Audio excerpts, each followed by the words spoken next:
보지마 세상에 그녀의 다리가. 저 다리가 왜 저래? 그것은 1,000억 원의 자산을 손에 쥐고 있는 하늘병원 부회장 강민혁의 마음을 찢어놓는 첫 번째 생각이었습니다. 그는 인천의 짜고 차가운 바닷바람 속에 멍하니 서 있었습니다. 그의 앞 다리 밑 판자촌에 찢어진 천막들 사이에 한 여자가 있었습니다. 그녀는 다리 하나를 잃었습니다. 네, 잘못 들은 게 아닙니다. 바지 한쪽 통이 바람에 펄럭이는데 텅 비어 있었습니다. 그녀는 금방이라도 부러질 듯 낡고 해진 나무 목발 하나에 온몸을 의지하고 있었습니다.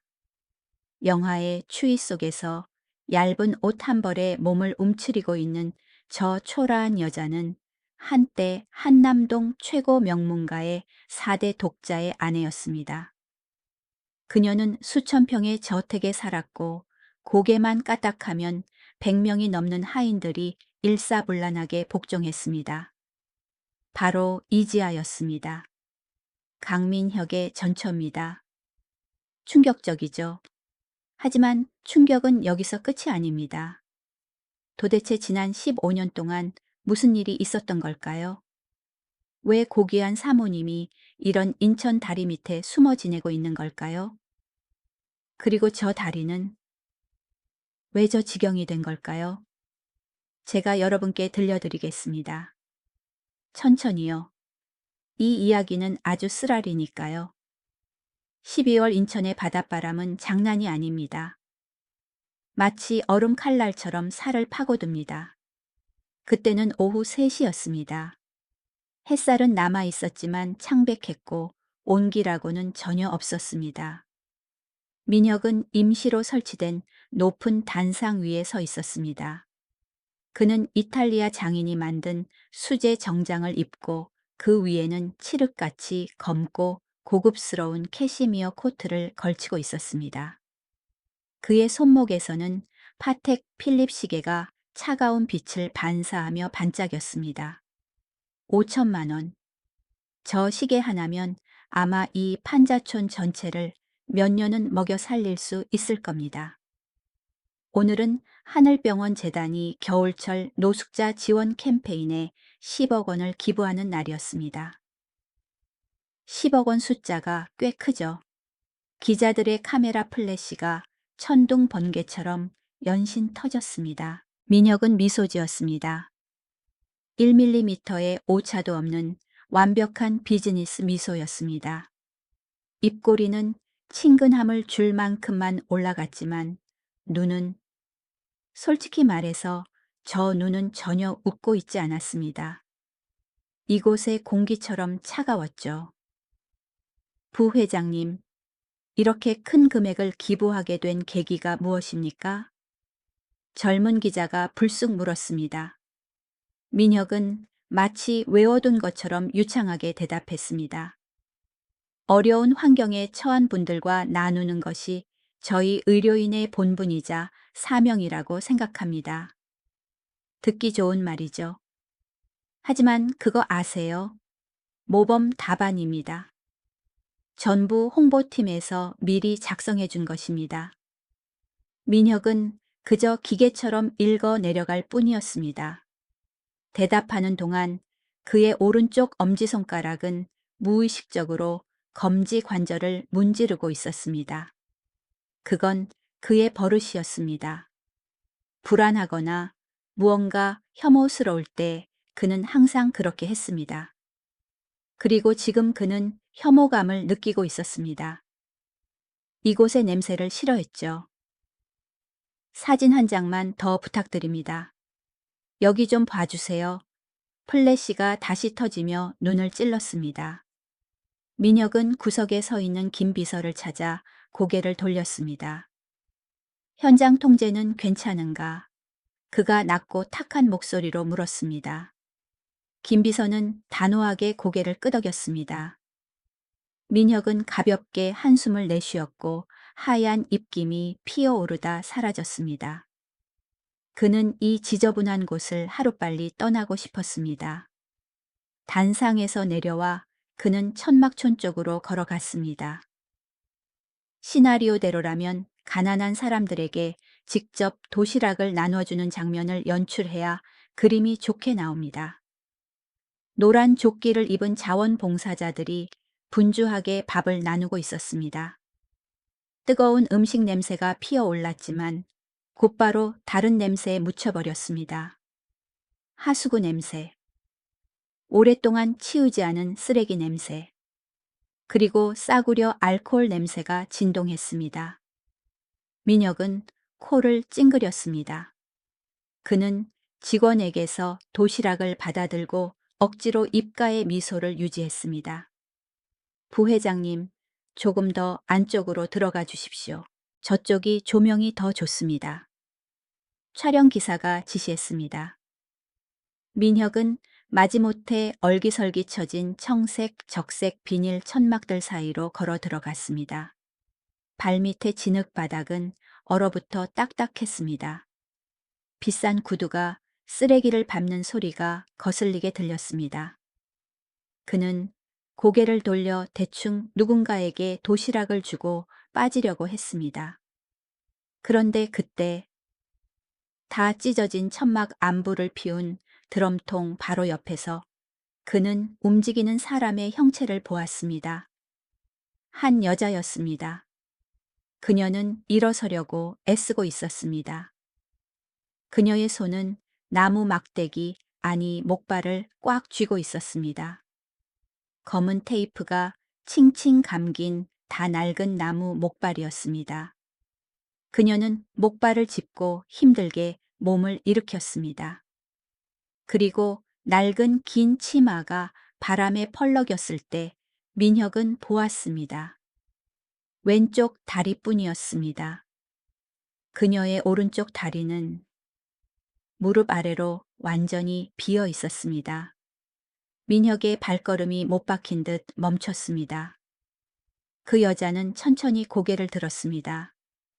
그녀의 머리카락은 하얗게 샜고 헝클어져 얼굴 반쪽을 가리고 있었습니다. 바람이 거세게 불어 그 헝클어진 머리카락을 한쪽으로 날려 보냈습니다. 그 얼굴이 드러났습니다.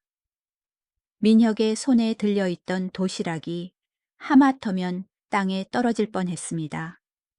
그는 황급히 양손으로 도시락을 꽉 움켜쥐었는데 종이 상자가 찌그러질 정도로 세게 쥐었습니다. 그의 손이 떨리기 시작했습니다. 추위 때문이 아니었습니다. 위장에서부터 치밀어 오르는 공포 때문이었습니다. 부회장님 괜찮으십니까? 눈치 빠른 김 비서가 다가와 속삭였습니다. 민혁은 한 손을 들어 멈추라는 신호를 보냈습니다. 아니, 난 괜찮아. 그는 대답했지만 목소리가 갈라졌습니다. 오른쪽 엄지손가락이 다시 관절을 문지르기 시작했습니다. 이번에는 더 빠르고 더 세게 마치 손 가죽을 벗겨내려는 듯이 문질렀습니다. 촬영 기사는 그 장면을 보고 감동적인 순간이라 생각하여 급히 클로즈업을 했습니다. 민혁은 깜짝 놀라 반사적으로 손을 들어 렌즈를 가렸습니다. 잠깐, 촬영 중단해. 네, 촬영 중단하라고. 당장. 민혁의 목소리가 낮게 깔렸고 면도날처럼 차갑고 날카로웠습니다. 촬영팀은 어리둥절했지만 부회장의 태도를 보고 어쩔 수 없이 카메라를 내렸습니다. 이때 목발을 짚은 그 여자도 시선을 느낀 것 같았습니다. 그녀는 몸을 돌렸습니다. 그녀의 동작은 비틀거리고 다급했으며 마치 사냥꾼에게서 도망치려는 상처 입은 짐승 같았습니다. 그녀는 저 낡은 천막 깊숙이 숨어버리고 싶어 했습니다. 민혁은 그 자리에 서서 멍하니 그 뒷모습을 바라보았습니다. 비록 15년이 흘렀지만, 비록 그 뒷모습이 지금은 앙상하고 비뚤어졌지만, 비록 그녀가 다리 하나만 남았지만, 그는 알아볼 수 있었습니다. 어떻게 잊을 수 있겠습니까? 한때 한 이불을 덮고 자던 사람을. 그의 손에 들린 도시락이 갑자기 청은망은 무거워졌습니다.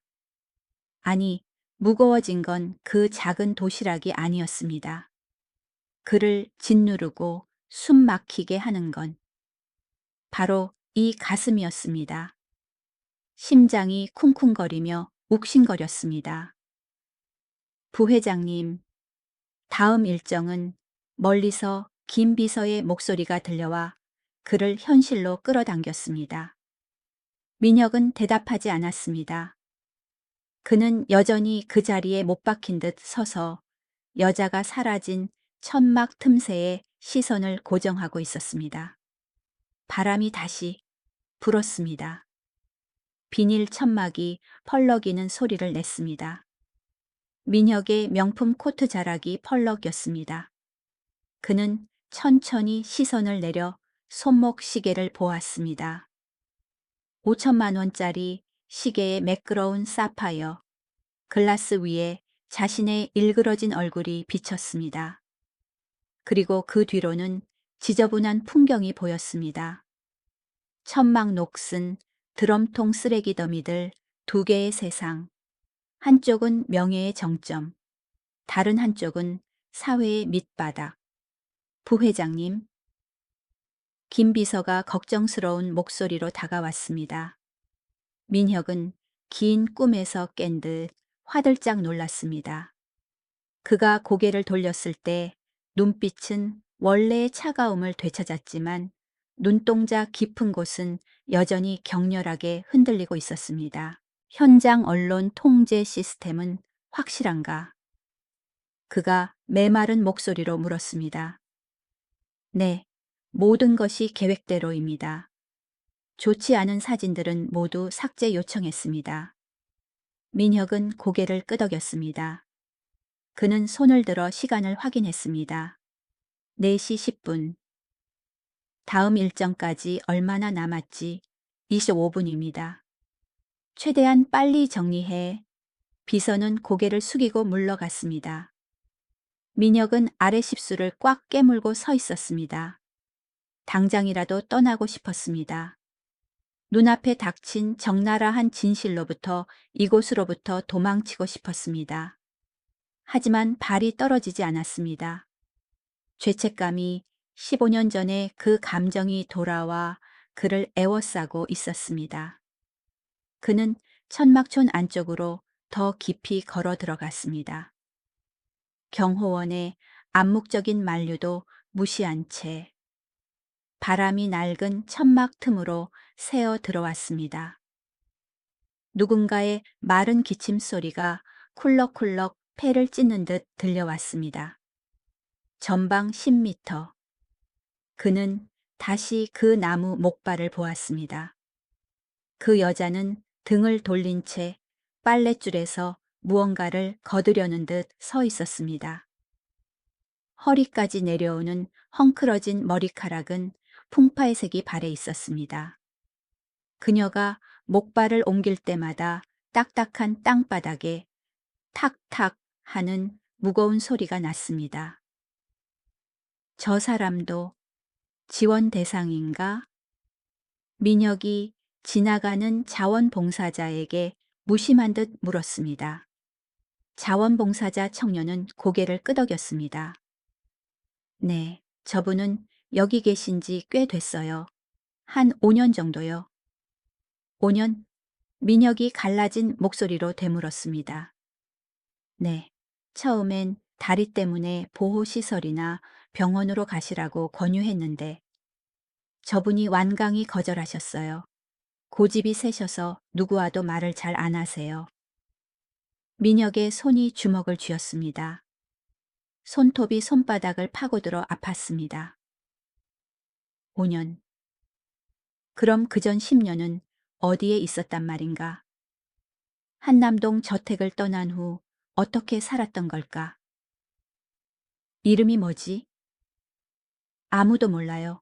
신분증이 없거든요. 여기 사람들은 그냥 목발 아줌마라고 불러요.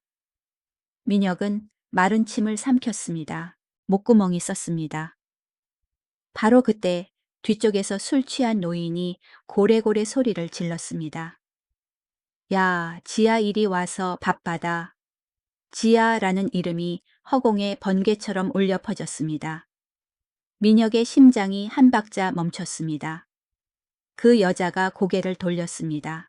천천히, 아주 천천히. 그리고 두 시선이 마주쳤습니다. 민혁은 숨이 막혔습니다. 지아가 맞았습니다. 하지만 세상에 15년 전 매일 아침 눈을 뜨면 바라보던 그 얼굴이 지금은 너무나 낯설었습니다. 볼은 움푹 패여 광대뼈가 툭 튀어나올 정도로 말랐습니다. 눈가에는 깊은 주름이 패였습니다. 입술은 터지고 추위에 보라색으로 변했습니다. 피부는 햇볕과 바람에 검게 그을렸습니다. 오직 그 눈, 크고 슬픈 그 눈망울만이 예전 그대로였습니다. 민혁을 보는 순간 지아의 눈이 크게 떠졌습니다. 공포가 그 눈에 역력했습니다. 입술이 파르르 떨렸습니다. 나무 목발을 쥐고 있는 손에 힘이 들어가 앙상한 손등에 핏줄이 툭툭 튀어나왔습니다. 그녀는 그를 알아봤습니다. 당연히 알아봤겠죠. 지아 씨 밥 받으세요. 자원봉사자가 무언가 말하려다 입을 다물었습니다. 지아는 횡 몸을 돌렸습니다. 그녀는 서둘러 목발을 짚고 도망치려 했습니다. 숨고 싶었습니다. 자신의 이런 모습을 그에게 보이고 싶지 않았습니다. 잠깐만, 민혁이 소리쳤습니다. 더 이상 참을 수 없었습니다. 그는 앞으로 달려나갔습니다. 고함 소리에 지아는 더 당황했습니다. 더 빨리 움직이려고 애를 썼습니다. 목발이 바닥을 긁는 소리가 날카롭게 들렸습니다. 탁, 탁, 탁. 그러다 우지끈 숨, 썩은 나무 목발이 무게와 다급함을 견디지 못했습니다. 반으로 부러졌습니다. 지아의 몸이 균형을 잃고 앞으로 확 기울어졌습니다. 아아, 비명 소리가 울려 퍼졌습니다. 지아는 차가운 흙바닥에 쿵 하고 넘어졌습니다. 세게 넘어져 몸이 미끄러질 정도였습니다. 지아, 민혁이 고함을 지르며 달려갔습니다. 자원봉사자들도 놀라서 우르르 달려왔습니다. 괜찮으세요, 세상에. 한 사람이 그녀를 일으키려 했습니다. 오지 마요. 지아가 소리쳤습니다. 두려움과 수치심에 목소리가 갈라졌습니다. 그녀는 청년의 손길을 뿌리쳤습니다. 내 몸에 손대지 마요. 저리 가요. 민혁은 멈칫했습니다. 그의 눈앞에서 지아는 더러운 바닥에 엎드려 있었습니다. 그녀는 양손으로 땅을 짚고 스스로 일어서려고 발버둥 쳤습니다. 하지만 다리 하나로는 너무 힘들었습니다. 그녀는 비틀거리다 다시 털썩 넘어졌습니다. 한때 고귀한 사모님이었던 전처가 지금은 벌레처럼 땅을 기고 있는 모습을 보자 민혁의 가슴이 찢어질 듯 조여왔습니다. 아팠습니다. 누군가 칼로 심장을 도려내는 것처럼 아팠습니다. 내가 도와줄게. 민혁이 한 발짝 다가서며 손을 내밀었습니다. 지아가 고개를 들었습니다. 눈물 범벅에 진흙이 묻은 얼굴이었습니다. 오지 말라고 했잖아. 그녀가 악을 썼습니다. 목소리는 부서져 흐느끼고 있었습니다. 그를 바라보는 눈빛은 증오가 아니라 애원이었습니다. 제발 지금의 자신을 보지 말아 달라는 애원. 민혁의 손이 허공에서 멈췄습니다. 그의 다른 손에 들려있던 도시락이 미끄러졌습니다. 투둑.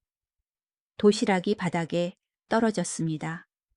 뚜껑이 열렸습니다. 흰 쌀밥, 뜨거운 국 반찬들이 시꺼먼 아스팔트 바닥으로 쏟아졌습니다. 쏟아진 밥과 국에서 하얀 김이 피어올랐습니다. 민혁은 멍하니 그 광경을 바라보았습니다. 순간 15년 전의 기억이 어제 일처럼 생생하게 밀려왔습니다. 어느 겨울 아침이었습니다. 따뜻한 저택에 하얀 식탁보가 깔린 식탁 위.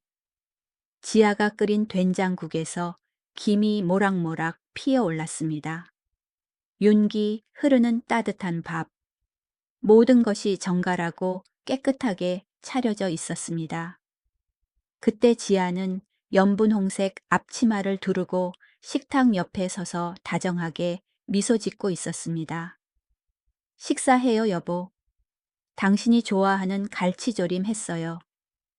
그 시절의 민혁은 자리에 앉아 숟가락을 들고 맛을 보며 고개를 끄덕였습니다. 맛있네. 다행이다. 지아는 눈웃음을 지으며 그에게 반찬을 더 집어주었습니다. 온기가 방 안 가득, 그의 가슴 가득 퍼졌습니다. 그런데 지금은 민혁은 눈을 깜빡였습니다. 잔혹한 현실이 다시 돌아왔습니다. 발밑에는 쏟아진 밥과 국이 더러운 바닥에서 식어가고 있었습니다. 그리고 그 맛있는 밥상을 차려주던 여자는 지금 국물 웅덩이 옆에 널브러져 찢어진 옷을 입은 채 장애를 안고 있었습니다. 부회장님, 누군가 작게 불렀습니다. 카메라 플래시가 다시 터졌습니다. 눈치 없는 기자가 이 순간을 포착한 것입니다. 재벌 부회장이 바닥에 쓰러진 노숙자 여인을 멍하니 바라보는 장면. 내일 한 면을 장식할 값비싼 사진이겠죠. 하지만 민혁은 더 이상 신경 쓰지 않았습니다. 그는 천천히 무릎을 꿇었습니다. 비싼 정장 바지에 두 무릎이 차가운 바닥에 닿았습니다. 그는 손을 뻗어 쏟아진 밥을 주워 담으려 했습니다. 마치 잃어버린 것을 되돌리려는 무의식적인 반사 행동처럼. 하지만 밥은 뭉개졌고 어떻게 주워 담을 수 있겠습니까? 흙먼지가 잔뜩 묻은 밥알들이 손가락 사이로 빠져나갔습니다. 지아는 여전히 그곳에 누워 양손으로 얼굴을 가리고 있었습니다. 그녀의 앙상한 어깨가 흐느끼는 소리에 맞춰 파르르 떨렸습니다. 지아 씨. 민혁이 그녀의 이름을 불렀습니다. 목소리는 떨렸고 혼자만 들릴 정도로 작았습니다. 지아는 대답하지 않았습니다. 그녀는 몸을 웅크려 최대한 작게 만들었습니다. 지아 나야. 민혁이 더 가까이 다가가려 했습니다. 오지 마요. 지아가 다시 한번 소리쳤습니다. 날카롭고 절망적인 목소리였습니다.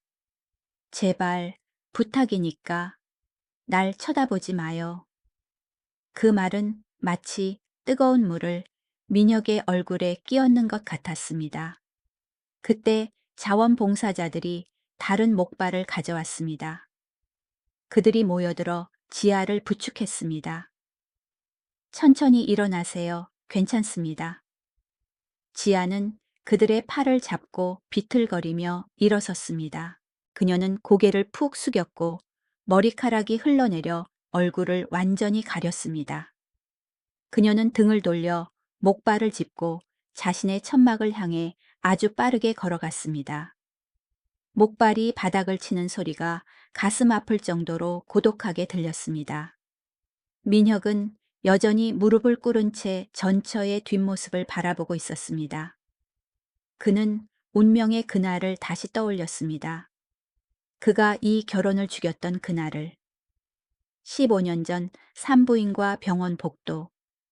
지아는 차가운 벤치에 홀로 앉아 있었습니다. 두 손으로 배를 감싸 쥐고 몸을 웅크리고 있었습니다. 당시 야망 넘치던 젊은 의사였던 민혁이 급한 표정으로 다가왔습니다. 지아 씨, 지아가 고개를 들었습니다. 눈은 퉁퉁 부었고 너무 많이 울어 붉게 충혈되어 있었습니다. 여보, 그녀의 목소리가 깨졌습니다. 의사 선생님이 유산이래요. 우리 아이, 내가 지키지 못했어요? 그녀의 뺨 위로 눈물이 흘러내렸습니다. 그녀는 포옹을 기다렸습니다. 위로의 한마디를요. 하지만 그때 민혁은 어떻게 했습니까? 그는 가만히 서 있었습니다. 얼굴에는 아무런 감정도 없었습니다. 그는 시계를 보았습니다. 화 안 나요. 지아가 눈물 속에서 물었습니다. 왜 화를 내? 민혁이 차갑게 대답했습니다. 잃어버린 건 어쩔 수 없지. 당신이 조심하지 않은 탓도 있고. 지아는 멍해졌습니다. 그녀는 고개를 숙였습니다. 미안해요. 괜찮아. 민혁은 넥타이를 고쳐 맸습니다. 난 병원장님과 중요한 회의가 있어서 먼저 가볼게. 택시 불러서 가. 그리고는 등을 돌려 걸어갔습니다. 그의 구두 소리가 병원 복도에 울려 퍼지며 점점 멀어졌습니다. 아이를 잃은 슬픔과 남편의 냉대 속에 홀로 남겨진 지아를 뒤로 한 채 말입니다. 그것이 그녀가 그렇게 우는 모습을 본 마지막이었습니다. 오늘까지는요, 잠깐만. 민혁은 회상에서 깨어나 벌떡 일어났습니다. 그는 뒤쫓아 달려갔습니다. 지아, 거기서. 그는 지아가 방금 들어간 천막 앞까지 달려갔습니다. 직 안에서 천막 지퍼를 잠그는 소리가 들렸습니다. 그녀가 문을 잠가버린 것입니다. 얇지만 견고한 천벽이 두 사람을 가로막았습니다. 민혁은 손을 뻗었지만 더러운 천막 앞에서 멈췄습니다. 지아 씨, 제발. 그는 거칠게 숨을 몰아쉬었습니다. 문 좀 열어봐. 우리 얘기 좀 할 수 있을까? 대답 대신 침묵만이 흘렀습니다. 그리고 억누르려 애쓰는 목이 맨 울음소리가 새어 나왔습니다. 창자가 끊어질 듯한 소리였습니다. 민혁은 천막 앞에서 천천히 무릎을 꿇었습니다. 기자들이나 직원들이 쳐다보건 말건 상관없었습니다. 미안해. 권력 있는 중년 남자의 목소리가 부서졌습니다. 정말 미안해. 그는 차가운 천막에 이마를 댔습니다. 눈을 감았습니다. 뜨거운 눈물이 눈가에서 솟아나와 천막천을 적셨습니다. 부회장님, 기자들이 찍고 있습니다. 김 비서가 걱정스러운 목소리로 귓가에 속삭였습니다. 일어나셔야 합니다. 이 사진이 신문에 나면 주가에 영향을 미칩니다. 주가 명의 이 순간에 민혁은 꿈쩍도 하지 않았습니다. 플래시는 계속 터졌습니다. 탁, 탁, 탁. 대형 병원 재단의 부회장이 다리 잘린 노숙자 여인의 다 찢어진 천막 앞에서 무릎을 꿇고 있는 장면. 분명 내일 아침 한국을 뒤흔들 가장 큰 뉴스가 될 것입니다. 홍보실장이 당황해서 달려와 손사래를 쳤습니다. 촬영 중단 당장 멈추세요. 찍으면 안 됩니다. 하지만 이미 늦었습니다. 적나라한 진실은 드러났습니다. 민혁은 천천히 일어났습니다. 두 다리가 저려 힘이 하나도 없었습니다. 김 비서가 급히 그의 팔을 부축했습니다. 돌아가실까요? 그녀가 조용히 물었습니다. 민혁은 고개를 저었습니다. 그는 깊게 심호흡을 하며 마지막 남은 평정심을 되찾으려 애썼습니다. 자원봉사 팀장 좀 불러와. 그가 쉰 목소리로 명령했습니다. 네, 당장. 10분 후 민혁은 지휘본부 천막 의자에 앉아 자원봉사 팀장인 청년을 마주보고 있었습니다. 저 여자분에 대해 아는 게 있나? 민혁이 상대방을 뚫어지게 쳐다보며 물었습니다. 저 이름이 이지아라는 것만 들었습니다. 5년 전 폭풍우가 치던 밤에 이곳에 오셨어요. 가족은 모릅니다. 가족에 대해서는 한 번도 언급하신 적이 없어요. 물어봐도 고개만 저으시고요. 민혁은 입술을 깨물었습니다. 15년 동안 소식 불통, 5년 동안 이곳에 숨어 살았다. 그럼 저 다리는 왜 잃은 거지? 그리고 그전 10년의 유랑 생활 동안 어디에 있었던 걸까? 또 다른 건 없나? 민혁이 캐물었습니다. 아주 사소한 거라도. 팀장은 잠시 생각하더니 무언가 떠오른 듯 말했습니다. 아, 좀 이상한 점이 하나 있습니다. 밤마다 혼잣말을 중얼거리는 거요. 혼잣말, 네. 바다를 보면서 혼자 대화를 하십니다. 마치 아이와 이야기하는 것처럼요. 민혁의 심장이 덜컥 내려앉았습니다. 아이, 여기에 아이가 있나? 아니요, 허공에 대고 말씀하십니다. 계속 아가야 엄마야 라고 부르면서 자장가를 불러주세요. 저희는 아마 어떤 충격 때문에 정신적으로 조금 문제가 있으신 게 아닌가 생각합니다. 민혁은 그 말을 듣고 손발이 후들거렸습니다. 아이 혹시 예전에 잃은 그 아이인가? 아니면 그는 비틀거리며 일어서다 넘어질 뻔했습니다. 오늘 행사는 이걸로 끝이다. 하지만 부회장님, 선물 전달식이 아직 취소해. 전부 취소해. 민혁은 밖으로 나갔습니다. 저녁 바람은 멈췄고 판자촌에 어둠이 깔리기 시작했습니다. 추위는 더욱 뼈저리게 다가왔습니다. 그는 캠프 구석에 홀로 있는 작은 천막을 바라보았습니다. 천막은 여전히 굳게 닫혀 있었습니다. 바람이 불자 천막에 덧댄 천 조각들이 찢어진 깃발처럼 펄럭였습니다. 부회장님 어디 가십니까? 차에 담요 있나? 민혁이 뒤도 돌아보지 않고 물었습니다. 네, 여분의 고급 담요가 있긴 합니다만. 가져와. 코트도 같이. 빨리. 김비서는 급히 달려갔습니다. 잠시 후 그녀는 두툼한 양털 담요와 오리털 파카를 가져왔습니다. 민혁은 그것을 받아들었습니다. 그는 물건들을 품에 꽉 안고 지하의 천막으로 걸어갔습니다. 천막 문 앞에서 그는 잠시 망설였습니다. 그녀를 부르고 싶었고 안으로 뛰어들어가 그녀를 안고 모든 것을 묻고 싶었습니다. 하지만 그는 알았습니다. 지금은 때가 아니라는 것을.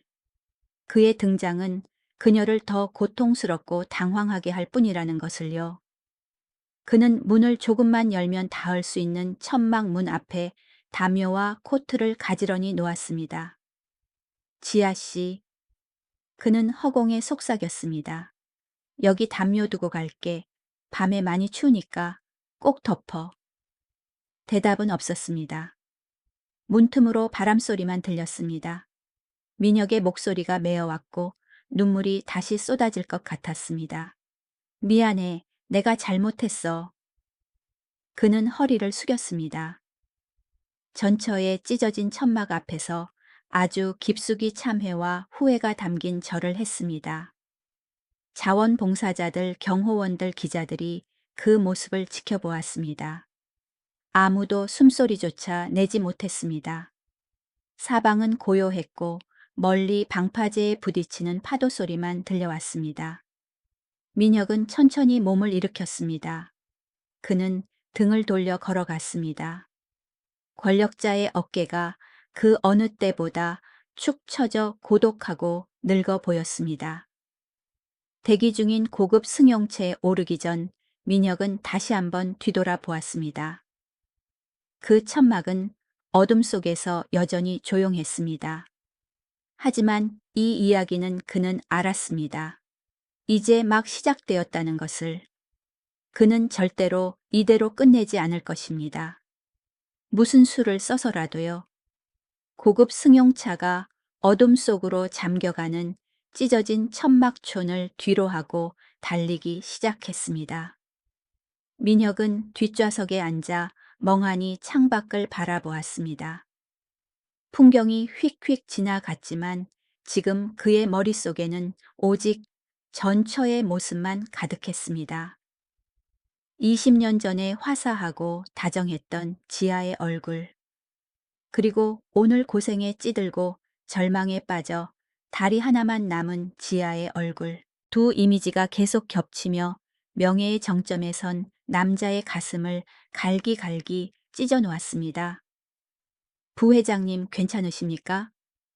김 비서가 조심스럽게 물으며 차 안에 숨 막히는 침묵을 깼습니다. 민혁은 바로 대답하지 않았습니다. 그는 눈을 감고 깊은 숨을 들이쉬었습니다.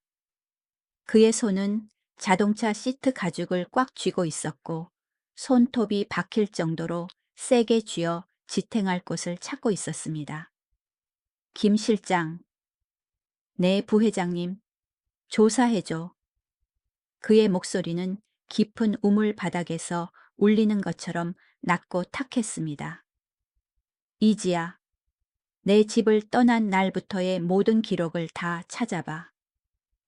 그녀가 어떻게 살았는지 하루하루 세세한 것까지 다 알고 싶어. 알겠습니다.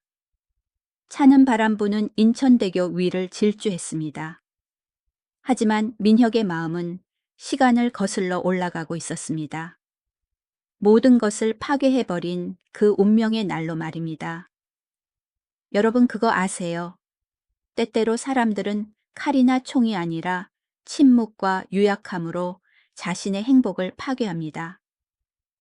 저는 지금 민혁에 대해, 아니 더 정확히 말하면 그와 같은 우리와 같은 남자들에 대해 이야기하고 있는 겁니다. 20년 전으로 돌아가 봅시다. 그날의 하늘병원 본관 6층 복도는 지금처럼 차갑고 소독약 냄새가 진동했습니다. 민혁은 이사장실 문 앞에 서서 노크하려다 멈칫했습니다.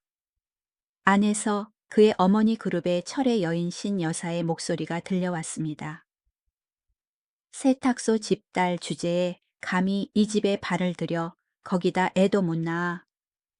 민혁의 손이 허공에서 굳었습니다. 근본 없는 것이 들어와서 집안의 대를 끊어놓는구나. 그녀의 목소리는 면도날처럼 날카로웠고 한마디 한마디가 듣는 사람의 자존심을 찔렀습니다. 민혁은 심호흡을 하고 문을 밀고 들어갔습니다. 신 여사는 붉은 벨벳 소파에 앉아 있었고 앞에는 두꺼운 족보가 펼쳐져 있었습니다. 어머니, 앉거라. 그녀는 아들을 쳐다보지도 않고 턱짓을 했습니다. 듣자 하니 며느리가 또 유산했다며. 네.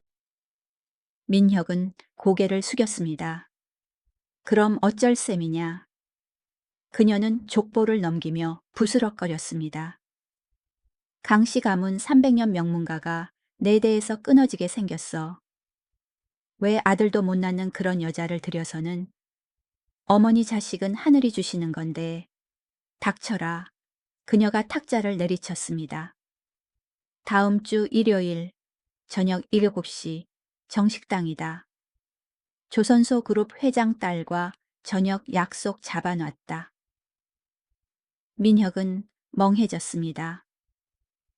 어머니 무슨 말씀을 하시는 겁니까? 박서연, 31세.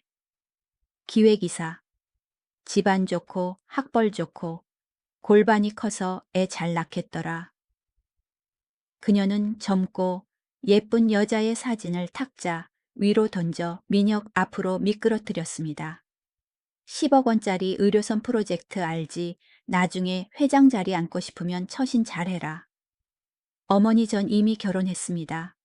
제 아내는 아이를 잃고 힘들어하고 있는데 그럼 버려. 그녀는 헌 신발을 버리라고 하듯 가볍게 말했습니다. 박서연 맞나? 사랑 때문이 아니야. 내 엉덩이 밑에 있는 그 의자 때문이지. 민혁은 무거운 마음으로 방을 나왔습니다. 마땅히 반항해야 했습니다. 아내를 지켰어야 했습니다. 하지만 그는 그러지 않았습니다. 남자의 비겁함은 때때로 효나 성공이라는 단어로 포장되곤 합니다. 그날 밤 민혁은 아주 늦게 귀가했습니다. 집은 캄캄했고 부엌에서 희미한 불빛만 새어 나왔습니다. 지아는 차갑게 식은 밥상 앞에 앉아 있었습니다.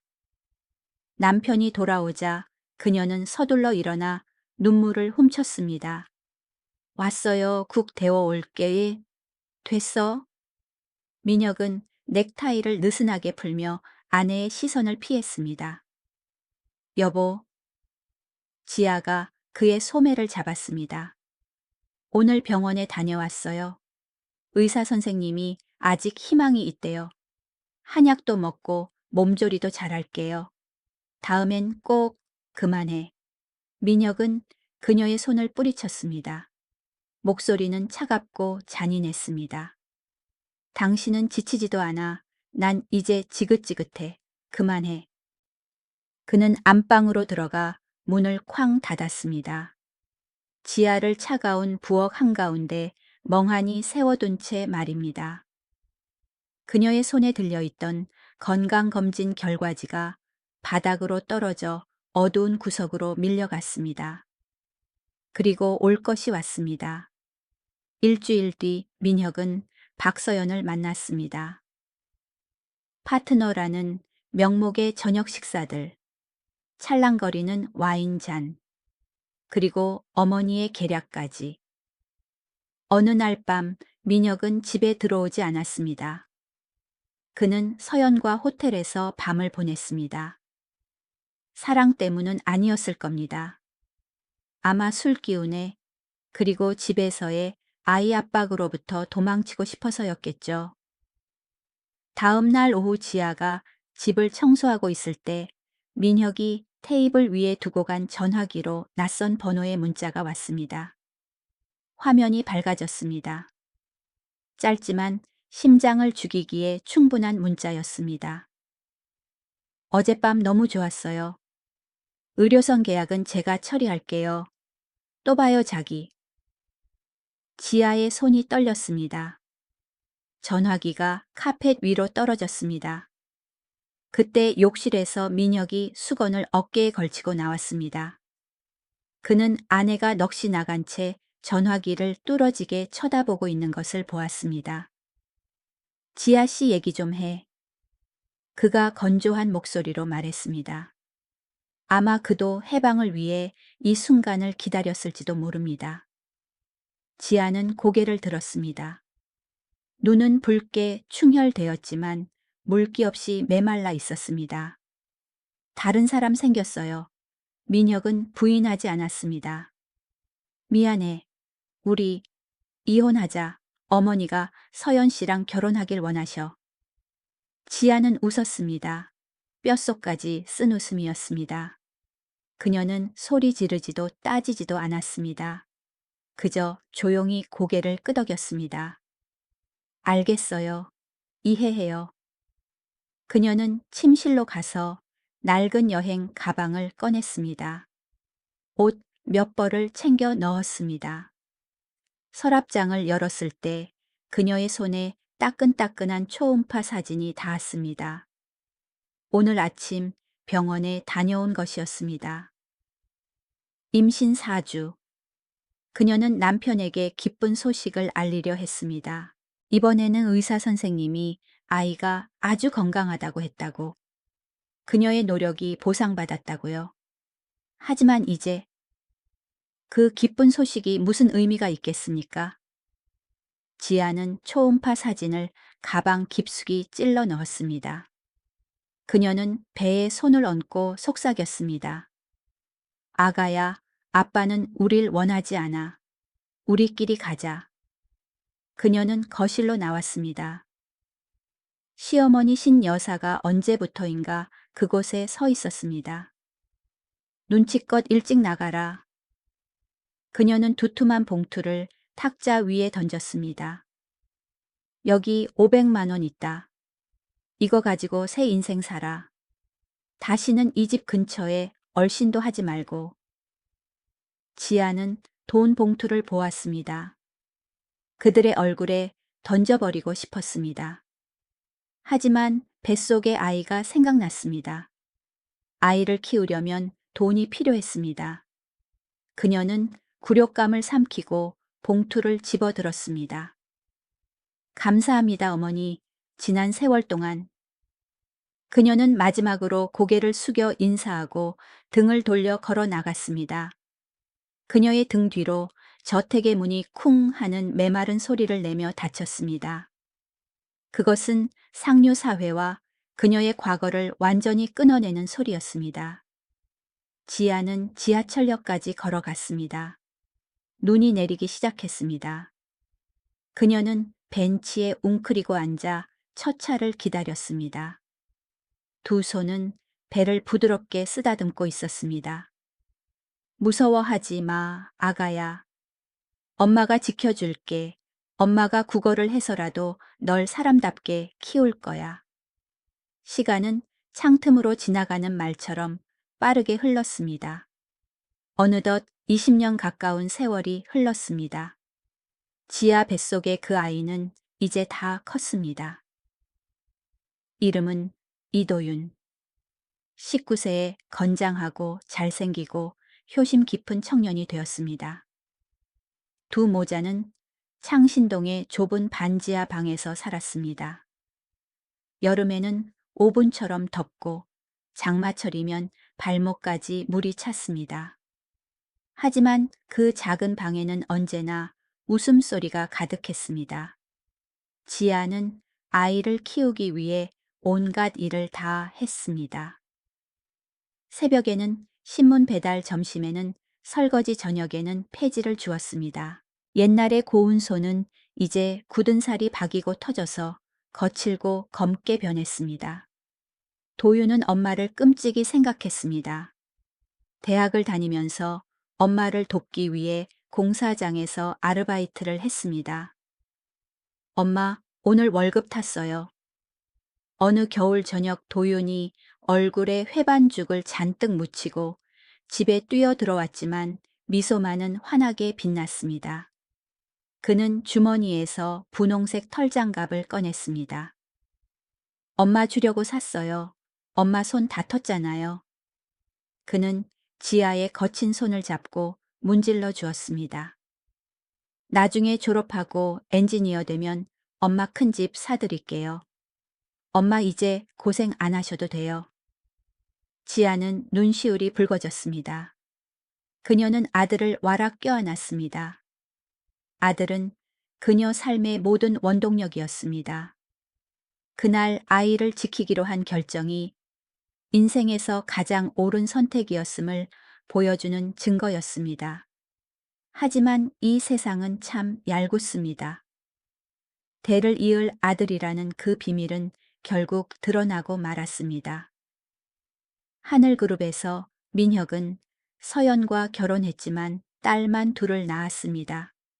신 여사는 날이 갈수록 늙어가며 후계자 문제에 미쳐갔습니다. 어떤 경로로든 그녀의 사설 탐정은 지아의 행방을 찾아냈습니다. 그리고 이도윤이라는 19세 청년에 대해 보고했습니다. DNA 검사 결과 친자 확률 99.9%입니다.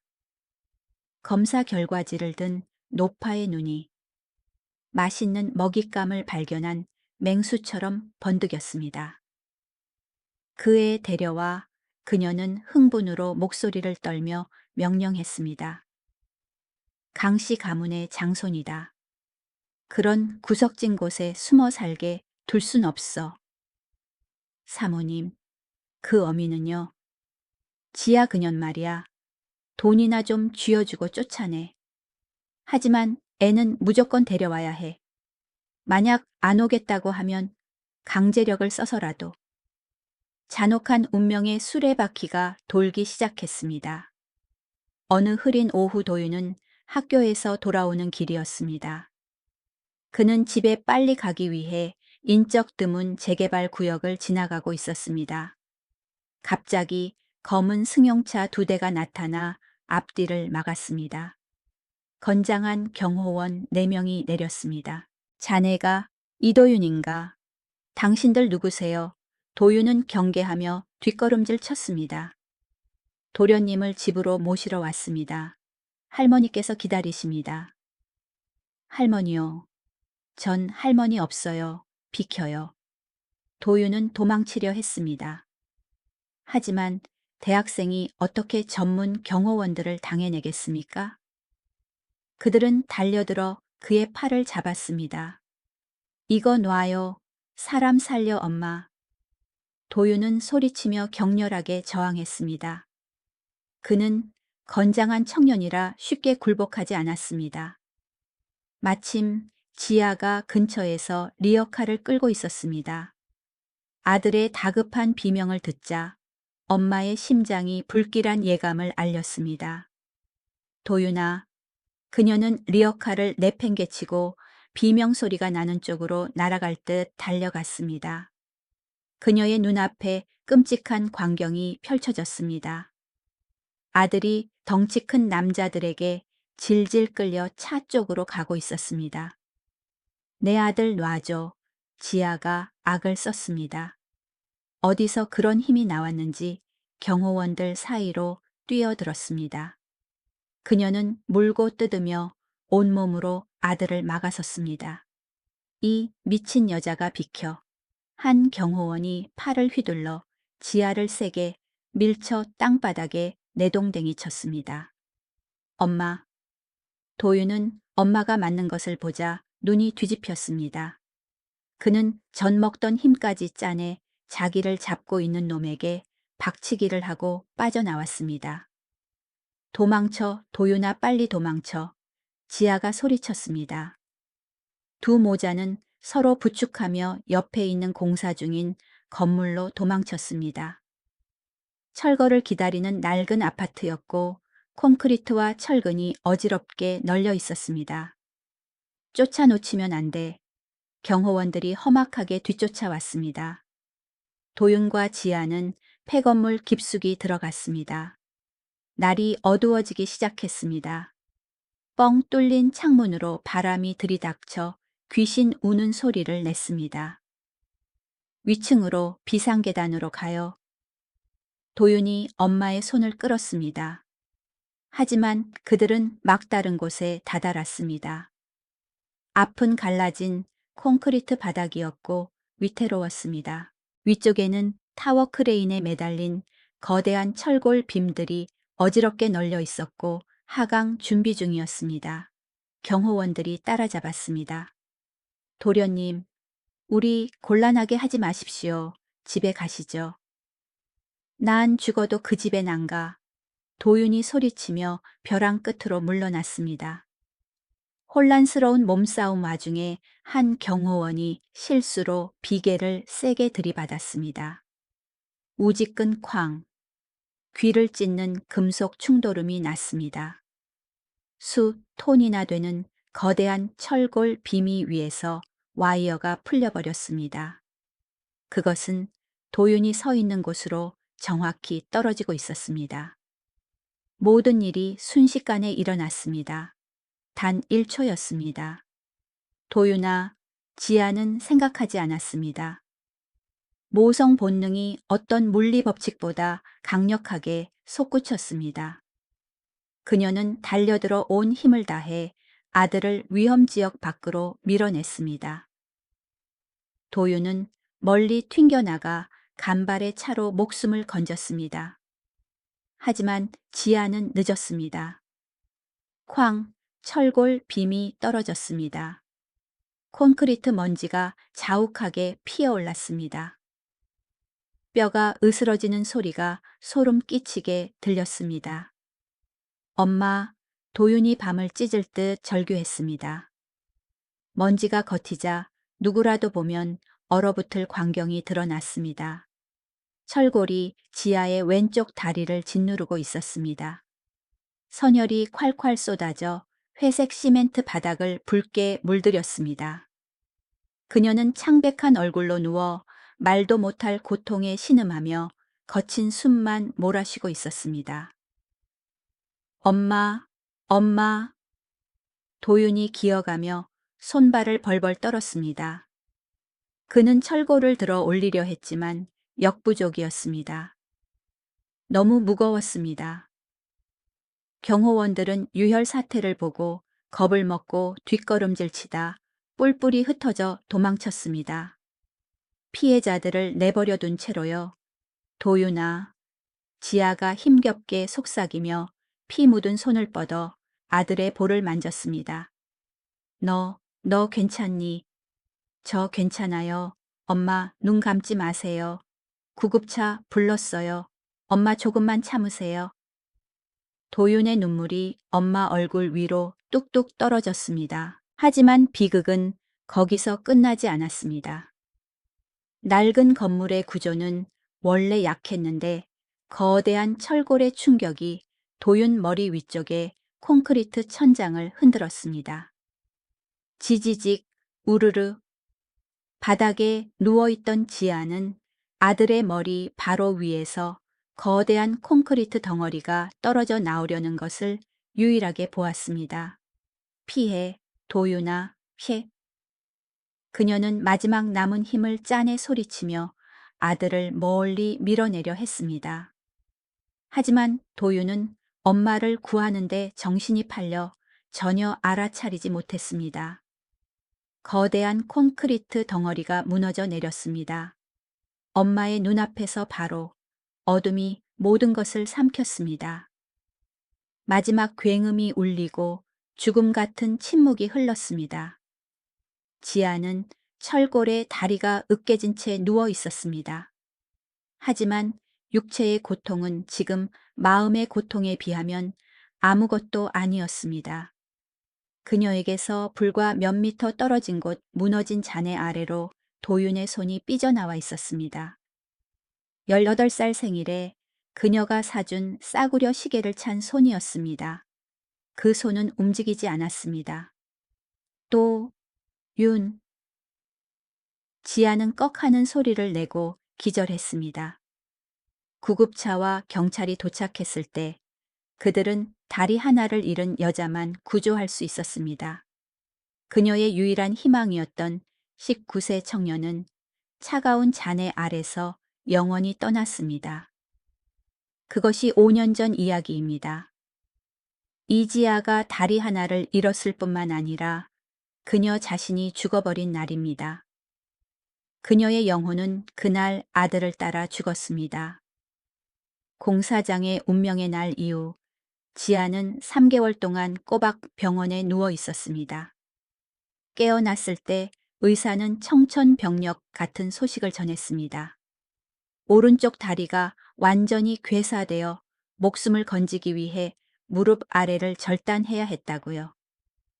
여러분 상상해 보세요. 자식 잃고 집 잃고 이제 신체의 일부까지 잃었습니다. 이보다 더 고통스러운 일이 있을까요? 퇴원하는 날 의사는 남아서 물리치료를 받고 의족 적응 훈련을 하라고 했습니다. 하지만 지아는 고개를 저었습니다. 필요 없어요, 선생님. 그녀는 연기처럼 가벼운 목소리로 말했습니다. 갈게요. 그녀는 병원에서 준 나무 목발을 짚고 비틀거리며 일어섰습니다. 간호사가 부축하러 달려왔지만 지아는 손을 내저었습니다. 혼자 가고 싶었습니다. 한 걸음 한 걸음. 그녀는 남은 다리를 끌고 병원 문을 나섰고 서울의 붐비는 인파 속으로 들어갔습니다. 하지만 이제 어디로 갈까요? 셋방은 철거되었고 수중에는 돈 한 푼 없었습니다. 결국 다리는, 아니 하나 남은 그 다리는 그녀를 인천 다리 밑으로 이끌었습니다. 세상의 끝 잊힌 자들을 위한 곳. 여기 자리 있나요?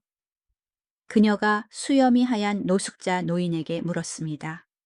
노인은 그녀를 보고 바람에 펄럭이는 빈 바지통을 보고는 조용히 고개를 끄덕이며 구석진 곳을 가리켰습니다.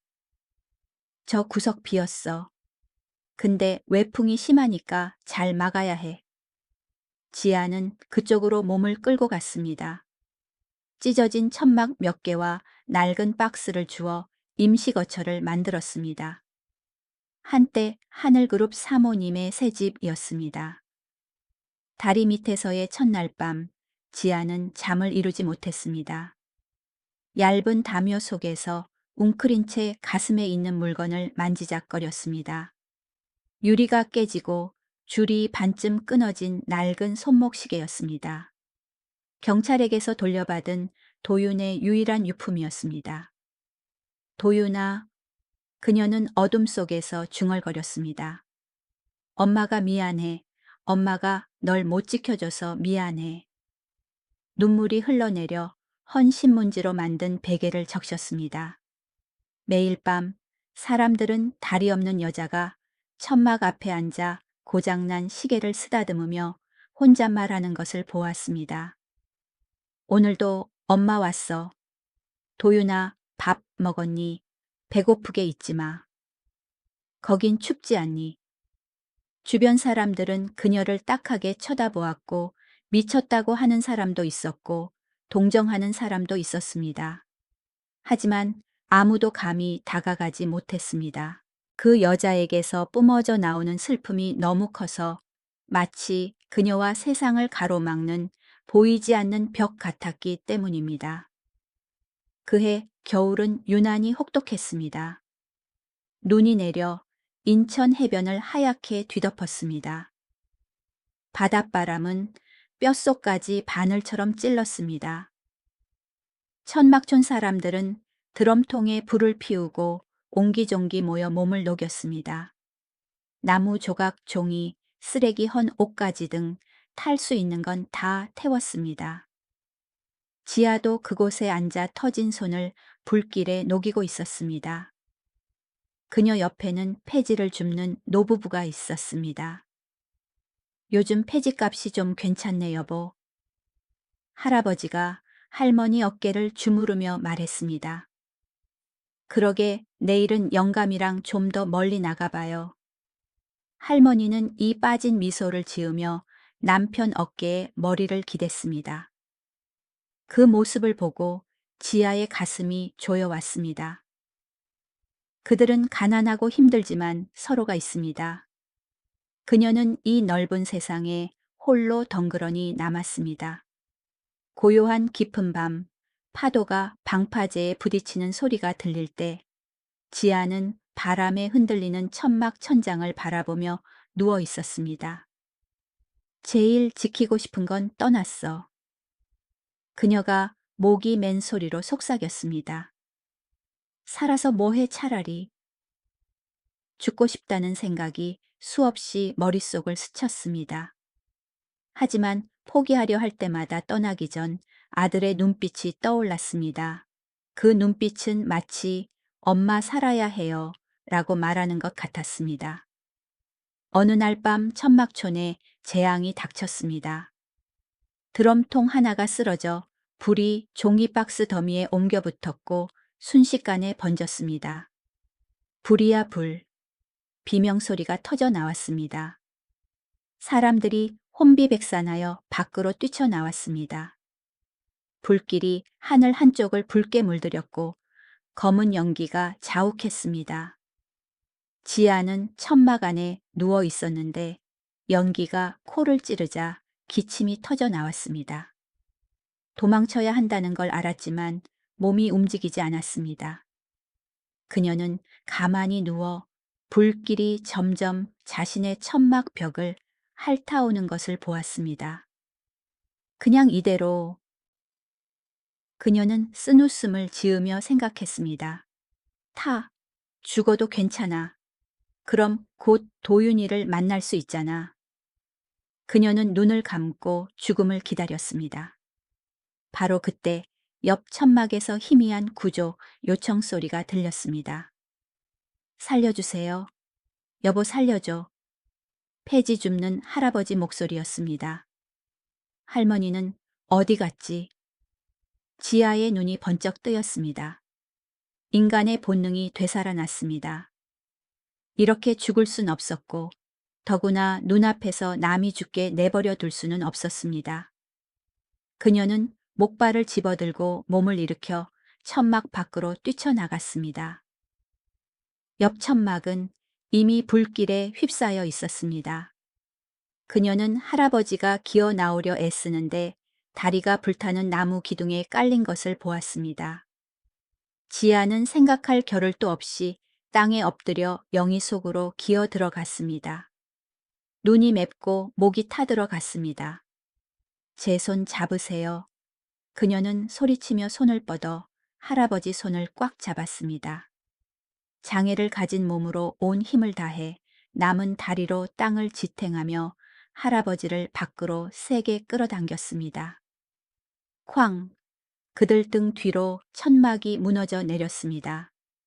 두 사람은 차가운 땅바닥에 뒹굴며 쿨럭거렸습니다. 얼굴은 검댕 투성이었습니다. 고맙습니다. 고맙습니다. 할아버지가 엉엉 울었습니다. 그때야 할머니가 달려와 남편을 끌어안고 울었습니다. 지아는 땅바닥에 대자로 누워 매연 가득한 캄캄한 하늘을 올려다 보았습니다. 살아 있었습니다. 또 죽지 못했습니다. 왜 구했지? 그녀는 자문했습니다. 분명 죽고 싶었는데. 하지만 가슴 깊은 곳에서 작은 온기가 스며들었습니다. 한 생명을 구했다는 온기. 아들을 지키진 못했지만 적어도 오늘 밤 사신이 또 다른 누군가를 데려가게 두지는 않았습니다. 그 잿더미 속에서 지아는 일어섰습니다. 그녀는 다시 살아갔습니다. 비바람 속 잡초처럼 끈질기게. 현재로 돌아와 하늘재단 빌딩 최상층의 고급스러운 집무실. 민혁은 회장 의자에 넋을 잃고 앉아 있었습니다. 인천 다리 밑에서의 충격적인 만남 이후 그는 영혼이 빠져나간 사람 같았습니다. 김 실장. 그가 쉰 목소리로 불렀습니다. 네, 부회장님. 조사는 끝났나? 네, 끝났습니다. 김 비서는 두꺼운 서류철을 책상 위에 올려놓았습니다. 그녀의 표정은 약간 주저하고 두려워 보였습니다.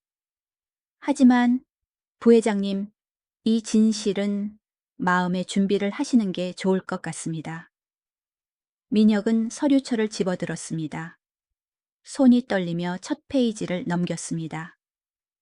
출생증명서, 이름 이도윤, 성별 남, 생년월일 2004년 3월 15일, 모 이지아, 부 공란. 민혁의 심장이 조여왔습니다. 아들, 그가 속삭였습니다. 나한테 아들이 있었어. 그는 다음 장으로 넘겼습니다. 사망진단서. 사망일 23년 7월 22일. 사망장소 아현동 재개발 공사 현장. 사인 산업재해건물 붕괴. 나이 19세. 민혁의 눈앞이 캄캄해졌습니다. 귀가 먹먹했습니다. 죽어 내 아들이 죽었어. 불과 5개월 전에 공사장에서 이게 무슨... 그의 목소리가 갈라졌습니다. 김 비서는 고개를 숙이고 상사의 눈을 똑바로 쳐다보지 못했습니다. 부회장님, 다음 장을 봐주십시오. 문제는 사고 보고서에 있습니다. 민혁은 떨리는 손으로 계속 넘겼습니다. 2023년 7월 22일. 자, 공사 현장 일지 4번이었습니다. 안전 상황 메모 칸에 이렇게 적혀 있었습니다. 사고 없음. 사고 없음. 민혁이 으르렁거렸습니다. 내 아들이 거기서 죽었고 사망 진단서가 버젓이 있는데 놈들이 감히 사고가 없었다고 기록해. 부회장님, 그뿐만이 아닙니다. 김 비서는 태블릿 PC를 꺼내 파일 하나를 열었습니다. 그날 해당 구역 CCTV 데이터를 복구시키려 했습니다. 하지만 그날 영상은 모두 삭제되었습니다. 시스템 로그에는 기술적 오류, 데이터 손실이라고 되어 있습니다. 누구야? 누가 이런 짓을 했어? 민혁의 머리로 피가 솟구쳤습니다. 그 질문에 답하기 위해 저는 위험을 무릅쓰고 재단 내부 회계 시스템에 접속했습니다. 김 비서는 마른 침을 삼키며 화면을 가리켰습니다. 이건 비밀 지출 내역입니다. 민혁은 빨간색으로 표시된 글자를 보았습니다. 2023년 7월 25일 아현 프로젝트 언론위기 관리 비용 20억 원. 승인자 신여사. 그 다음 보안팀장 최달수 특별 퇴직 위로금 5억 원. 민혁은 서류철을 바닥에 떨어뜨렸습니다. 종이들이 장례식장의 하얀 나비처럼 방 안가득 흩날렸습니다. 어머니. 그가 속삭였습니다. 목소리가 너무 떨려 말도 제대로 나오지 않았습니다. 어머니가 손자의 죽음을 은폐했단 말인가. 민혁은 벌떡 일어나 미친 듯이 방을 뛰쳐나갔습니다. 부회장님 어디 가십니까? 기밀문서 보관실로. 당장 빌딩 지하 묵은 종이 냄새와 곰팡내. 나는 방에서 민혁은 2023년 서류 상자들을 뒤졌습니다. 그는 낡은 가죽 표지에 작은 검은 수첩을 발견했습니다. 지난달 은퇴한 어머니의 개인 비서가 쓰던 업무 수첩이었습니다. 그는 한 장 한 장 넘겼습니다. 그리고 7월 22일에 멈췄습니다. 급하게 휘갈겨 쓴 글씨였지만 한 사람을 단죄하기에는 충분했습니다.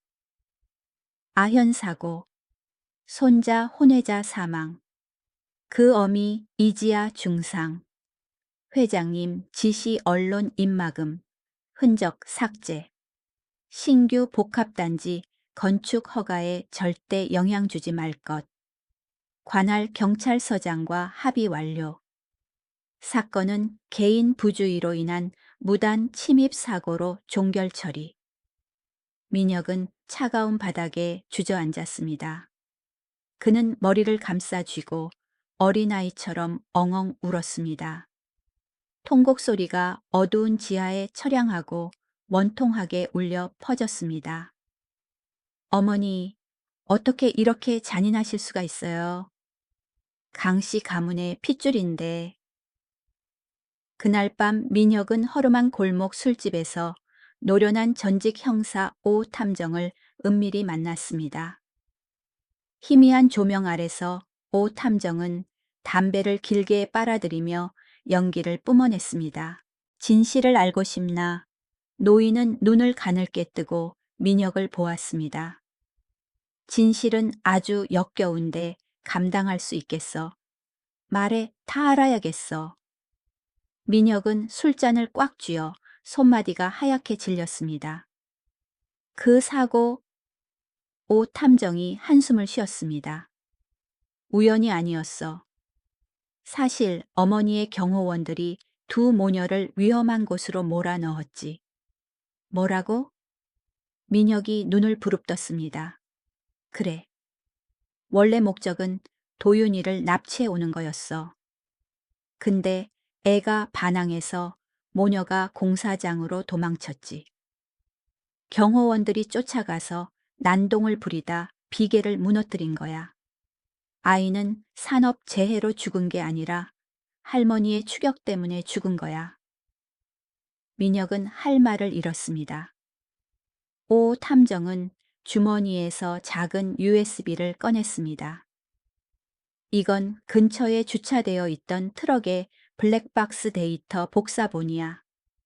내 보험용으로 가지고 있었지.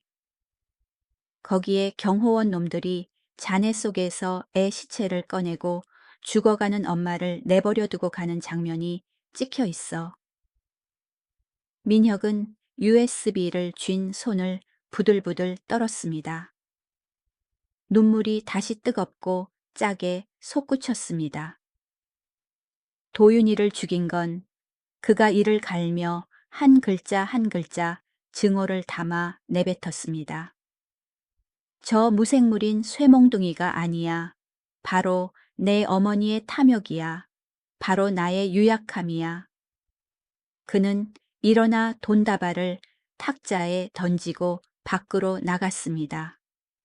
서울의 밤바람은 찼지만 사람 마음보다는 춥지 않았습니다. 민혁은 차에 앉아 핸들에 머리를 박았습니다. 그는 경적을 세게 내리쳤습니다. 빵! 경적 소리가 고요한 밤을 찢었습니다. 궁지에 몰린 상처 입은 짐승의 절규 같았습니다. 도윤아, 아빠가 미안해. 아빠가 1000번 만번 미안해. 민혁은 고개를 들어 백미러에 비친 눈물 범벅인 자신의 얼굴을 보았습니다. 눈빛이 변했습니다. 고통에서 결의로. 그는 눈물을 닦았습니다. 시동을 걸었습니다. 차가 밤을 가르며 질주했습니다. 그의 어머니가 권력자가 비단 이불 속에서 손자의 무덤 위에 누워 잠들어 있는 한남동 저택을 향해서 진정한 전쟁은 이제부터 시작입니다. 민혁은 아들을 위해 그리고 가장 사랑했던 여자를 위해 정의를 되찾을 것입니다. 단 한순간에 세상이 무너지는 느낌을 받아본 적 있습니까? 가장 존경하고 믿었던 사람이 갑자기 악마의 본색을 드러내는 순간 말입니다. 그날 밤 강민혁은 그런 기분을 느꼈습니다. 증거를 손에 쥐고 허름한 술집을 나온 민혁은 미친 사람처럼 차를 몰아 한남동 본가로 향했습니다. 밤은 깊었고 비가 부슬부슬 내리기 시작해 사람 마음처럼 차가웠습니다. 그는 가문의 성역으로 여겨지는 어머니의 서재로 쳐들어갔습니다. 방은 광활했고 사방이 책으로 덮여 있었습니다. 민혁은 미친 듯이 뒤졌습니다. 그는 가죽 장정의 족보 그룹 역사책들을 바닥으로 내던졌습니다. 쾅쾅.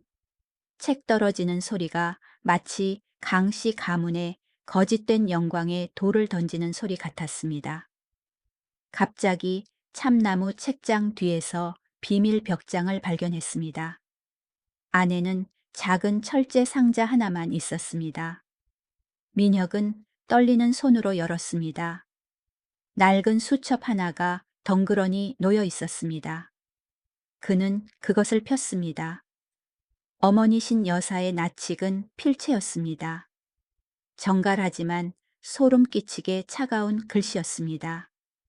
7월 22일 아현 현장 사고 청년 1명 사망 이름 이도윤 19세 민혁은 눈앞이 어질어질했습니다. 그는 책상을 짚어야만 서 있을 수 있었습니다. 다음 장을 넘겼습니다. 민혁이 절대 알게 해서는 안 됨. 장손이지만 죽었으니 이용 가치가 없음. 앞으로 태어날 박서연의 아이들에게 집중해야 함. 세상에 어떤 할머니가 자기 손자에 대해 불량품 다루듯 이렇게 쓸 수 있단 말입니까? 민혁은 수첩을 꽉 쥐어 손톱이 가죽 표지를 찔러 아팠습니다. 다음 페이지는 잔혹한 재정 명세서였습니다. 사고, 입막음 비용, 감독관 최달수 5억 원, 기자 5명 각 1억 원, 김 의원 10억 원, 총 지출 25억 원, 재단 명예보호 완료. 민혁의 눈물이 떨어져 그 건조한 숫자들을 번지게 했습니다. 입 5억 원. 그게 내 아들 목숨값이야. 그는 수첩을 덮고 널브러진 책들 사이 차가운 바닥에 주저앉았습니다. 그는 수첩을 가슴에 품고 버려진 아이처럼 꺽꺽 울었습니다. 도윤아, 아빠가 미안해. 아빠가 너무 못났어. 그때 서재 문이 열렸습니다. 신 여사가 들어왔습니다. 고급 실크 가운을 걸친 채였습니다. 이 밤중에 이게 무슨 난동이냐? 그녀는 아무 일 없다는 듯 평온하게 물었습니다. 민혁이 고개를 들었습니다. 그의 눈은 붉게 충혈되어 핏발이 서 있었고 눈물로 젖어 있었습니다. 어머니, 왜 그러니? 그녀가 다가오다가 아들 손에 들린 수첩을 보고 멈칫했습니다. 그녀의 얼굴이 순간 변하더니 돌처럼 굳었습니다. 그거 어디서 났니? 이게 뭡니까, 어머니 뭐? 민혁이 수첩을 들어 올리며 고통에 갈라진 목소리로 물었습니다. 도윤이가 누굽니까? 말해보세요. 도윤이가 누구예요? 신 여사는 침묵했습니다. 그녀는 고개를 돌려 아들의 시선을 피했습니다. 제 아들이잖아요. 어머니 손자잖아요. 민혁이 소리쳤습니다. 비명소리가 저택의 정적을 찢었습니다. 애가 죽었는데 저한테 한마디도 안 하셨어요. 조용히 해라. 그녀가 날카로운 눈빛으로 맞받아쳤습니다. 온 세상 다 알게 동네방네 떠들 셈이냐. 조용히요. 민혁이 벌떡 일어나 비틀거리며 어머니 쪽으로 다가갔습니다. 제 아들이 어머니 손에 억울하게 죽었는데 저보고 입 다물라고요? 걘 죽었어. 죽으면 끝이야. 그녀는 감정 없는 목소리로 차갑게 대답했습니다. 알아서 뭐하게 네가 슬퍼하다 일 그르치라고. 민혁은 눈앞의 여자를 바라보았습니다. 나를 낳아주고 키워준 사람. 왜 지금은 저렇게 낯설고 무서운 걸까? 어떻게 그렇게 잔인한 말씀을. 다 이 재단을 위해서야, 이 병원을 위해서라고. 신 여사가 달려들어 수첩을 뺏으려 했습니다. 그 사고가 밝혀지면 건축 허가는 취소되고 주가는 곤두박질쳐. 강씨 가문 300년 기업이 무너진다고. 내가 지켜야 해. 민혁은 물러서며 수첩을 꽉 잡았습니다. 재단 때문에요. 돈 때문에, 명예 때문에 자기 손자 목숨을 쓰레기 취급한 겁니까? 내가 죽인 게 아니야. 사고였어. 어머니가 경호원 시켜서 쫓게 했잖아요. 어머니가 진실을 덮었잖아요. 민혁이 절망 속에 소리쳤습니다. 전 아빠가 되고 싶었어요. 아세요? 애도 만나고 그 사람한테 사과하고 보상해주고 싶었다고요. 근데 어머니가 다 뺏어갔어요. 미녀가 엄마 맘 이해해야지. 됐습니다. 민혁이 말을 끊었습니다. 목소리가 낮게 깔리고 얼음처럼 차가워졌습니다. 지금 이 순간부터 당신은 남입니다. 신 여사의 얼굴이 하얗게 질렸습니다. 너 뭐라고 했니? 당신은 더 이상 내 어머니가 아닙니다. 그리고 저도 더 이상 당신 아들이 아닙니다. 민혁은 등을 돌려 수첩을 들고 문으로 걸어갔습니다. 미녀가 거기서 신 여사가 당황해서 쫓아가 아들의 정장 소매를 붙잡았습니다. 어디 가려고? 수첩 내놔. 이거 놔요. 민혁이 손을 세게 뿌리쳤습니다. 평생 누구에게도 거절당해 본 적 없는 권력자가 비틀거리며 벽에 부딪혔습니다. 그녀는 아들의 뒷모습을 보며 처음으로 극도의 공포를 느꼈습니다. 민혁아, 제발. 집안 망치지 마라. 하지만 민혁은 뒤돌아보지 않았습니다. 그는 계단을 내려가 현관문을 열고 빗속으로 뛰쳐나갔습니다. 찬바람이 얼굴을 때렸지만 가슴속은 증오와 후회의 불길로 타오르고 있었습니다. 그는 시동을 걸고 백미러로 마지막으로 보았습니다.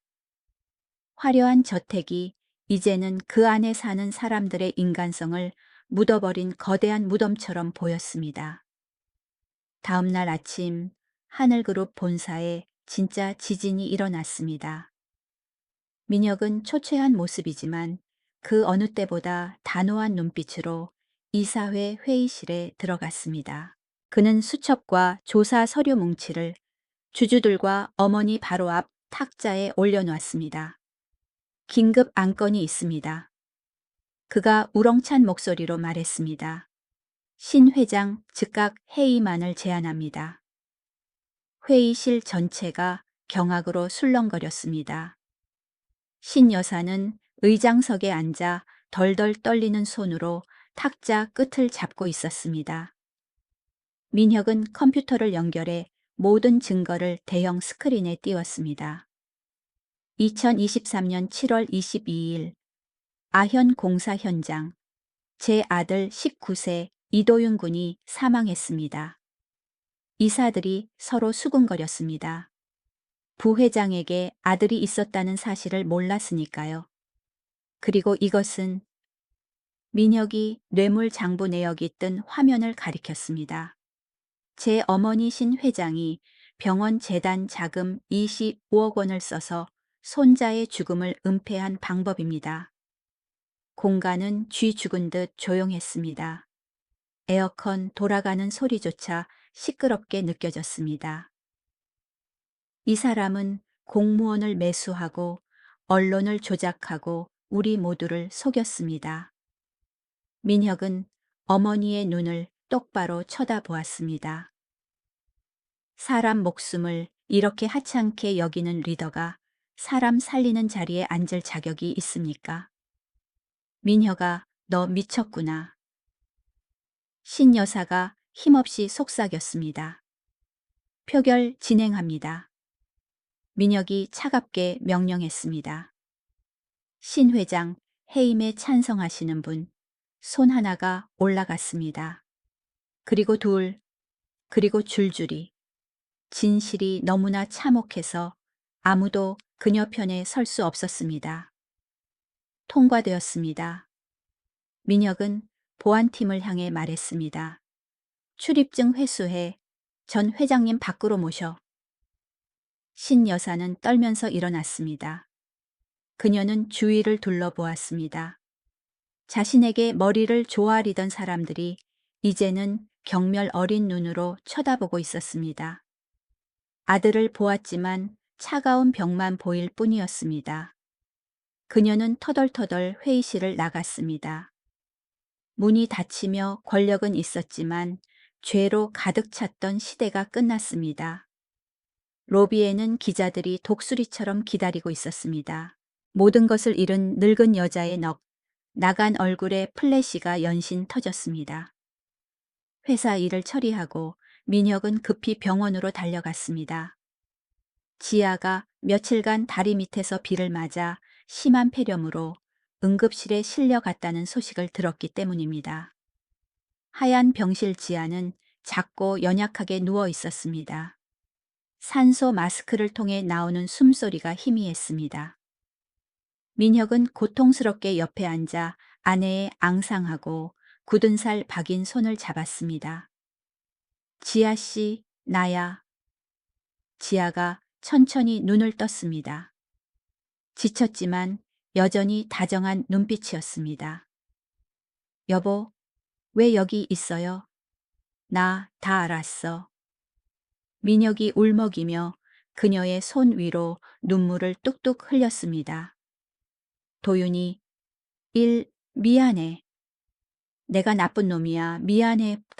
지아는 힘없이 미소 지으며 고개를 가로저었습니다. 아니요. 당신은 아무것도 몰랐잖아요. 그러니까 잘못 없어요. 우리 아들 어땠어? 민혁이 떨리는 목소리로 물었습니다. 착했어요. 아주. 아들 얘기를 하자 지아의 눈이 빛났습니다. 키도 크고 젊을 때 당신이랑 똑같이 잘생겼어요. 공부도 잘하고 효자였어요. 나중에 엄마 큰 집 지어준다고 했는데. 여기까지 말하고 지아는 눈물을 터뜨렸습니다. 민혁은 그녀를 안고 둘이서 짧게 살다 간 아들을 위해 함께 울었습니다. 당신 짐 가져오고 싶어. 이제 다리 밑에 안 있을 거야. 민혁이 말했습니다. 나 가진 거 없어요. 천막 구석에 숨겨둔 낡은 비닐봉지 하나뿐이에요. 민혁은 판자촌으로 돌아가 지하의 낡은 봉지를 찾았습니다. 열어보고는 숨이 멎는 줄 알았습니다. 안에는 고무줄로 단단히 묶인 두꺼운 편지 뭉치가 있었습니다. 봉투마다 아빠가 아들 도윤이에게 라고 적혀 있었습니다. 민혁은 떨리는 손으로 편지 한 통을 뜯어 읽었습니다. 도윤아 아빠, 오늘 수술 막 끝내서 많이 피곤하지만 네가 너무 보고 싶다. 엄마한테 들었는데 수학 100점 맞았다며 아빠는 정말 자랑스럽다. 아빠가 우리 도윤이 키우려고 멀리서 일하느라 바쁘지만 엄마 말씀 잘 들어야 한다. 도윤의 18세 생일 편지. 우리 아들이 벌써 다 컸네. 축하한다. 아빠가 제때 못 가서 미안해. 하지만 기억해라. 아빠는 항상 널 지켜보고 사랑한단다. 전부 지아의 글씨였습니다. 지난 19년 동안 아들이 아빠 없는 서름을 느끼지 않게 하려고 지아는 혼자서 민영 역할을 하며 이 거짓말 같지만 사랑 가득한 편지를 수백 통이나 썼던 것입니다. 그녀는 아빠가 그들을 버렸다는 사실을 숨기고 아들의 눈에 멋진 아빠의 이미지를 심어주었습니다. 민혁은 편지들을 가슴에 끌어안고 더러운 천막 바닥에 엎드려 통곡했습니다. 세상에, 지아씨, 당신 정말 바보야. 어떻게 이렇게까지 고귀할 수가 있어. 그는 봉지 깊숙한 곳에서 다 낡은 운동화 한 짝을 찾았습니다. 이제 70 사이즈의 남자 신발. 도윤이 사고 당일 신었던 신발이었습니다. 민혁은 그것을 코에 대고 한 번도 안아보지 못한 아들의 땀 냄새를 맡았습니다. 3개월 후, 한때 젊은 청년의 목숨을 앗아갔던 황량한 아현동 공사장 터에 이제 번듯한 3층짜리 하얀 건물이 들어섰습니다. 입구에는 큰 간판이 정중하게 걸려 있었습니다. 이도윤 재단 무료 진료소. 개원식 날 햇살이 그의 19세 소년의 미소처럼 눈부셨습니다. 민혁은 단상에 서 있었지만 예전의 거만하고 차가운 부회장의 모습은 없었습니다. 그는 소박한 정장을 입었고 눈빛은 따뜻하지만 슬픔이 서려 있었습니다. 제가 이곳을 만든 건 자선을 베풀기 위함이 아닙니다. 그가 마이크에 대고 감격에 겨운 목소리로 말했습니다. 속죄하기 위해서입니다. 이곳은 노숙자 장애인 사회의 가장 가난한 분들을 위해 완전히 무료로 개방될 것입니다. 돈이 없어서 죽는 사람이 없도록 제 아들처럼 억울하게 떠나는 아이가 없도록 말입니다. 아래에서 수백 명이 우렁찬 박수를 보냈습니다. 그 중에는 인천 다리 밑에서 온 노숙자들도 많았습니다. 진료소 문이 열렸습니다. 민혁은 내려가 들어오는 휠체어 쪽으로 빠르게 걸어갔습니다. 지아였습니다. 그녀는 단아한 꽃무늬 원피스를 입었고 세월의 상처는 남았지만 얼굴은 훨씬 혈색이 돌았습니다. 왔어. 민혁이 무릎을 꿇고 그녀의 손을 잡았습니다. 오늘 우리 아들 좋은 날이잖아요. 지아가 미소 지었습니다. 그녀는 손을 짚고 일어서려 했습니다. 민혁이 급히 부축하려 했지만 그녀는 고개를 저었습니다. 목발 줘요. 내 발로 들어가서 아들 보고 싶어요. 민혁은 가볍고 튼튼한 금속재 새 목발을 건넸습니다. 지아는 심호흡을 하고 목발을 짚고 일어섰습니다. 빈 오른쪽 바지통이 흔들렸습니다. 한 걸음, 두 걸음. 목발이 타일 바닥을 치는 탁탁 소리가 강인하게 들렸습니다. 그녀는 이도윤의 대형 사진이 걸린 복도를 따라 걸었습니다. 사진 속 19세 청년은 아빠를 쏙 빼닮은 맑은 눈으로 활짝 웃고 있었습니다. 지아는 사진 앞에 멈췄습니다. 그녀는 손을 들어 유리 너머 아들의 얼굴을 쓰다듬었습니다. 도윤아, 엄마 왔어. 그녀가 속삭였습니다. 뺨 위로 눈물이 흘렀지만 입가에는 행복한 미소가 번졌습니다. 이것 봐, 아빠가 너를 위해 집을 지어줬어. 아주 크고 멋진 집이야. 내 꿈이랑 똑같이. 민혁이 옆에 서서 그녀의 어깨를 감싸 안았습니다. 두 사람은 함께 아들을 올려다보았습니다. 우리 아들 참 멋지죠? 지아가 물었습니다. 세상에서 제일 멋진 녀석이야. 민혁이 아내의 어깨를 꽉 쥐며 대답했습니다. 그때 첫 번째 환자가 들어왔습니다. 다리에 피를 흘리는 남루한 노숙자 노인이었습니다. 그는 깨끗한 바닥을 밟지 못하고 문가에서 주저하고 있었습니다. 들어오세요, 할아버지. 여기 진짜 공짜예요. 간호사가 밝게 웃으며 달려가 부축했습니다. 그 광경을 보고 지아는 민혁의 손을 꽉 잡았습니다. 고마워요. 아니, 내가 고맙지. 민혁이 그녀의 이마에 가볍게 입 맞췄습니다. 비록 늦었지만 아빠가 될 기회를 줘서 고마워. 오후 햇살이 창으로 비쳐들어와 세 사람을 감쌌습니다. 민혁, 지아, 그리고 도윤의 사진. 한때 산산조각 났고 하늘이 무너지는 비극을 겪었지만 이제 그들만의 방식으로 평화를 찾은 가족입니다. 죄는 지울 수 없고 죽은 사람은 돌아올 수 없습니다. 하지만 남겨진 사람들은 계속 살아가기를 택했고 슬픔을 행동으로 후회를 사랑으로 바꾸었습니다. 그것이 그들이 짧은 생을 마감한 아들을 기리는 방식이었습니다. 강민혁, 이지아, 그리고 청년 이도윤의 이야기는 여기서 마칩니다. 억울함과 오해, 적나라한 진실, 그리고 마침내 용서에 이르기까지 이 이야기가 여러분의 가슴에 닿았기를 바랍니다. 인생은 참 짧습니다, 여러분. 잃고 나서 후회하지 마세요. 할 수 있을 때 사랑하고 소중한 사람들에게 부끄럽지 않게 사세요. 이 긴 이야기를 들어주셔서 감사합니다. 내용이 좋고 의미 있었다면 좋아요와 채널 구독 부탁드립니다. 여러분의 댓글 하나가 큰 힘이 됩니다. 가족들과 함께 평안하고 행복한 하루 보내시길 바랍니다. 안녕히 계세요. 다음에 또 만나요.